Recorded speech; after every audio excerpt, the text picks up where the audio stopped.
అందరికీ ప్రేజ్లో. నా పేరు సంతోష్. కంటత వాక్యాలు చెప్పబోతున్నాను. యెహోవా యందు భయభక్తులు గల వారి చుట్టూ ఆయన దూత కావలి నుండి వారిని రక్షించును. కీర్తనలు 34:7. యెహోవా అనంత జ్ఞానియగు దేవుడు, ఆయనే క్రియలను పరీక్షించువాడు.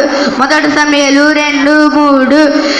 మేము సేవించున్న దేవుడు మండుచున్న వేడిమి గల అగ్నిగుండంలో నుండి మమ్మను తప్పించి రక్షించుటకు సమర్థుడు. దానియేలు 3:17. తను అపవిత్రపరచుకొనకూడదని దానియేలు ఉద్దేశించెను. దానియేలు 1:8. వాటిని మేపుటకై నేను నా సేవకుడైన దావీదును వాటి మీద కాపరిగా నియమించెదను.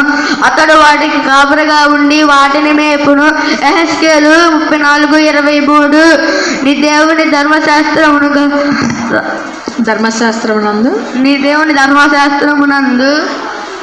రాజు యొక్క చట్టమును గాని గైకొనేవాడు ఎవడో త్వరగా విచారణ చేసి మరణ శిక్ష అయినను, స్వదేశ త్యాగమైనను, ఆస్తి జప్తి అయినను, ఖైదునైనను వానికి విధింపవలెను. యెజ్రా 7:26.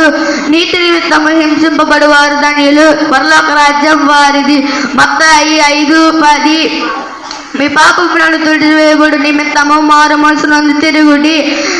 అపోస్తలుల కార్యములు 3:20. అప్పుడు నేను ఎవరిని పంపేదను, మా నిమిత్తం ఎవడు పోవదని ప్రభు సెలవేయగా వింటిని. అంతటా నేను చిత్తగించుము, నేనున్నాను, నన్ను పంపుము.